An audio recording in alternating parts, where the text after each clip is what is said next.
Frightening attacks right here tonight, and they're calling it an orchestrated attack. It's our top story on the WHAS 11 night team. Hello, everybody, and thanks for joining us. I'm Doug Prophet. 3 U.S. mail carriers say they were robbed while delivering mail across our city yesterday. It's a federal crime, and the reward for information stands at $150,000. All of the robberies happened within an hour. Now take a look at the map here we have for you. We've mapped it all out. The first happening yesterday afternoon at 12:02 p.m. on Hartledge Court. Then less than 20 minutes later, another robbery on Crittenden Drive, right happening at 12:20. The last one happening 10 minutes later at 12:30 p.m. on Cypress Street. WHAS 11 night team's Alex Dieterer and photojournalist Levi Hammer have the details. The city of Louisville is in trouble. A string of Louisville mail carriers being robbed. 3, all within half an hour Monday afternoon. 12:02 on Hartledge Court, 12:20 on Crittenden Drive, and 12:30 on Cypress Street. All of them in and around West Louisville. I'm a firm believer that crime is happening everywhere. It's happening in the West End, in the East End, in the South End, in the North End. 2 of the robberies happened in Metro Councilwoman Tammy Hawkins' district. We have to come up with better solutions. This is a picture of one of the 3 suspects the United States Postal Inspection Service is looking for, described by authorities as 3 black men wearing black clothes and driving a white Audi sedan with stolen Kentucky plates. From May of last year to September of this year, the Postal Inspection Service has made 2,000 arrests for postal robberies and mail theft across the nation. I think often we wait until it affects our neighborhoods or it affects our family members before we really make this a top priority. The Postal Inspector's Louisville spokesman, Jeff Sagracy, told WHAS 11 News the robberies appear to be connected and orchestrated by a group of suspects. Authorities are offering up to $150,000 for information leading to an arrest. In Louisville, Alex Dieterer, the WHAS 11 night team, on your side. Now, if you have any information on this string of robberies hitting the mail carriers, you need to call the number on your screen. It's 1-877-876-2455. 2 men have been arrested for that deadly shooting that happened in Bullitt County on Sunday. It happened just after 11 a.m. on West Hebron Lane in Shepherdsville. 20-year-old Fulton Mucker Jr. and 24-year-old Benjamin Williams are accused of firing shots at the home of 41-year-old Yuri Valcarcel Herrera, hitting both him and the house. Police say 2 of Herrera's family members were at the home at the time. The 2 men fled the scene and were arrested Monday afternoon right here in Metro Louisville. They've both been charged with murder, attempted murder, and wanton endangerment, and they're both being held on a bond of $1 million. A woman indicted today in Nelson County after investigators say she was running an illegal daycare. Caitlin Rogers was arrested after a months-long investigation by the Nelson County Sheriff's Office. The office says between February and May of this year, she was running an unlicensed daycare. Investigators found evidence that she manipulated a woman to work for her without pay by using threats and intimidation. She's facing a human trafficking charge for the alleged coercion. Now, Rogers is also accused of abusing a child younger than the age of 12, then allegedly altering video footage and deleting text messages to cover it all up. If you have any information that could help the Sheriff's Office in Nelson County, they ask you to give them a tip at 502-348-1840.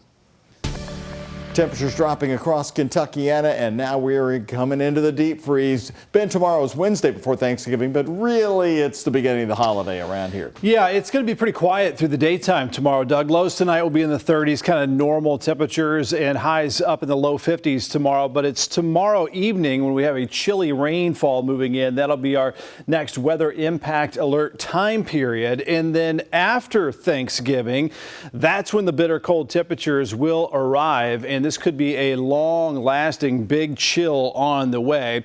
We've also got your Thanksgiving forecast and a whole lot more detail coming up. Thank you, Ben. WHAS 11 News has learned tonight that some residents who live in the Clifton neighborhood are now facing a double loss. Their homes, damaged in the plant explosion, are now being hit by thieves taking what's left behind. Today, Megan Durand and Marty Richards watched as crews remove large pieces of debris. Burglars breaking into their home at least 4 times, stealing bikes, jewelry, and more. A nightmare for this newly engaged couple, losing their house some 100 feet away from the site of the major blast. You try to have the best faith in people, but I mean, in situations like this, people find an opportunity, they're going to take it. Yeah, especially when some of the things are getting stolen. Like, I mean, I had some really sentimental like items that are gone now that I won't ever be able to get back. Like, even money is not going to like fix that. And also this new video tonight on the night team. This is video tonight of work crews installing powerful new lights at the back corner of the explosion site of the Givaudan plant, allowing the light to shine into the plant and to also help new video cameras that have been installed pick up any trespassers in the area. Well, the blast happened 14 days ago. Thanksgiving has certainly come too fast for some of the victims who are still trying to understand what they've lost. But as WHAS11 Night Team's Clarice Shaley and photojournalist Emma Gefter show us, Louisville's generosity showed up tonight with some free canned goods. Yeah, I think it's all criminal mushroom. That's fine. Free canned goods.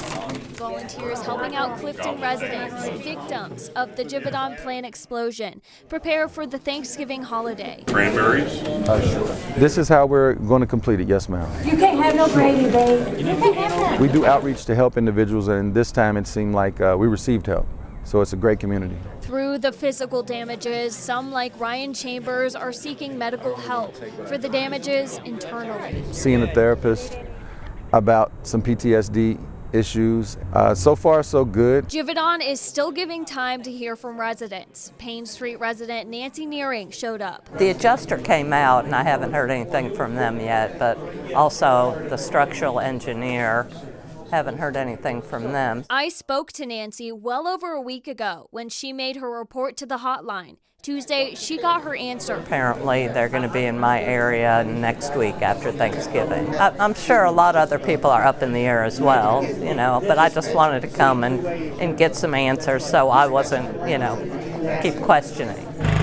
Givaudan is keeping its promise. An employee telling our team they are installing lights to prevent further thefts in the area. This light has been installed by people. You can actually see some of these workers out here right now installing the light at the Givaudan plant. We're also told that security cameras are being installed. All of this for the security and the safety of the people who live nearby the plant. Obviously focus on the safety and the security of the neighborhood as a part of this process. Company representative and former president Elaine Gravatt has been at all 5 of the neighborhood open hours. I do think we're making progress. There's obviously a lot still to do and a lot of people who are still frustrated. We 100% understand that. But if we can make some progress for people, particularly those who have been most impacted, that is absolutely important. I posed the question, are they doing enough? I don't know yet. I will find out. But when you actually see boots on the ground, it shows that you're being cared for. Starting to find some comfort and normalcy with loved ones during the holidays.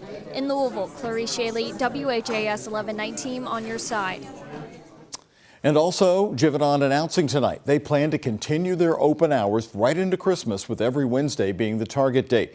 The former CEO, whom we interviewed tonight, Elaine Gravatt, telling us those details will be communicated through the Clifton Neighborhood Facebook page. This line says it all. The families are worried about grocery prices more than ever, and this turkey giveaway organized by Louisville Metro Council member Tammy Hawkins and Ramsey's Recipe had a line down the block. Organizers say people were in line an hour and a half before the giveaway even started. So many showed up, they ran out of food an hour in. Everyone in line got a voucher for a turkey and all the sides for a Thanksgiving meal. Hawkins told us that she was overwhelmed by this turnout. I'm filled with joy. I was able to put so many smiles on so many people's faces that, I know that I'm doing exactly what I'm supposed to do. It means a lot to me. And they ended up giving out 100 vouchers.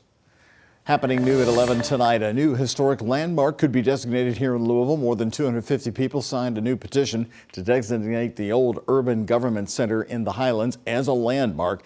The center is on Barrett Avenue between Breckenridge and Vine Streets. Now, the old building is the original 1924 Kentucky Baptist Hospital campus, and the green space was designed by the Olmsted Landscape firm, which was working in the city at the time. It's now up to the Landmarks Commission of Metro Council to hear the proposal and make a final decision. The Urban Government Center, as you know, has been mired in controversy for years over its future development. A developer has been chosen and has plans to demolish most of the property, but no work on that has started. And now to the developing news in the Middle East tonight. A potential ceasefire deal between Israel and Lebanon after more than a year of fighting. Israel's Prime Minister Benjamin Netanyahu is recommending the Israeli cabinet approve this deal. Here's ABC's Jacqueline Lee. Tuesday afternoon, Israeli Prime Minister Benjamin Netanyahu announcing a ceasefire deal has been reached with Lebanon, the U.S. helping to broker the deal. President Biden saying the ceasefire is designed to be permanent, but the fighting will continue between Israel and Hamas in Gaza. Under the deal reached today, effective at 4 a.m. tomorrow local time, the fighting across the Lebanese-Israeli border will end. This comes as just hours before massive Israeli airstrikes rained down in and around Beirut. Hezbollah began attacking Israel a day after the Hamas October 7, 2023 terror attack in Israel, setting off more than a year of fighting, which turned into an all-out war in September with massive Israeli airstrikes in Lebanon and an Israeli ground invasion of the country's south. Netanyahu saying he will do everything he can to prevent Iran from getting a nuclear weapon. Once the deal goes into effect, it would start a 60-day ceasefire. At that point, Israeli forces would withdraw from Lebanon in phases, and Israel clarifying that it reserves the right to strike at Hezbollah if it feels threatened. Netanyahu calling it complete military freedom of action. Jacqueline Lee, ABC News, Los Angeles. And right here tonight, the U.S. Secretary of Defense Lloyd Austin releasing a statement saying in part, as we welcome the news of this ceasefire, we also hope that de-escalating tensions across the Israel-Lebanon border also brings renewed hope for ending the tragic conflict in Gaza. We must continue to focus on improving the desperate humanitarian conditions in Gaza.